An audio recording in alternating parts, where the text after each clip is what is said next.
Hey Camp, Coach Ash here. I'm actually not on screen. I am behind the camera.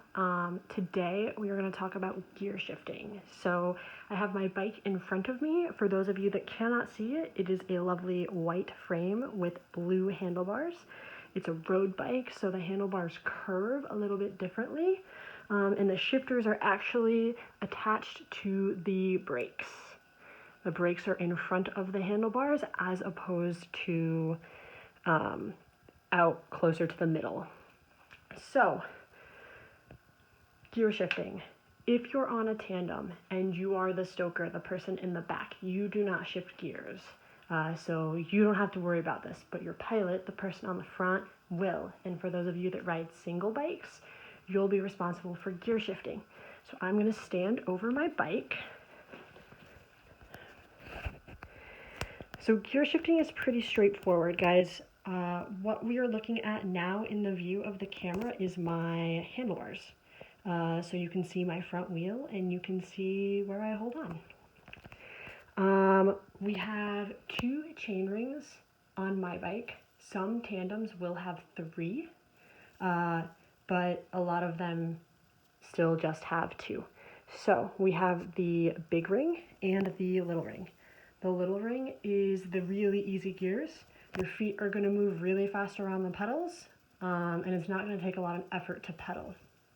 And the big ring is a little bit more work to pedal, but you get going faster. So when we shift from the little ring to the big ring, we use our left hand shifters. So like I said, for mine, they're up on the hoods where the brake is. For those of you that would have a flat bar bike, we're going to use our imaginations. Where you would extend to hold your handlebars, you'll have your brakes up in front of your knuckles, and then the gear shift is usually to the inside of the handlebar and it twists. So for big ring, little ring, you use the left side, and then for the more fine tuning and the adjustments, you'll use the right side of the bike. So twisting one direction will make it a little bit easier and one direction will make it a little bit harder. You'll primarily only use the right hand shifter. Once you get in the big ring or the little ring, depending on the kind of riding you're doing, you really don't need to touch the left side again. We only need to touch the right side. So I want to demonstrate a little bit what shifting gears sounds like, and then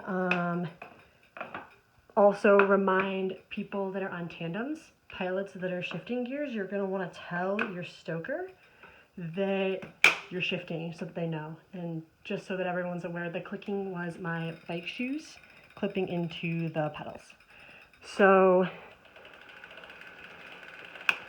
this is getting harder, this is getting easier. You can definitely hear it in the bike. You hear the clicking.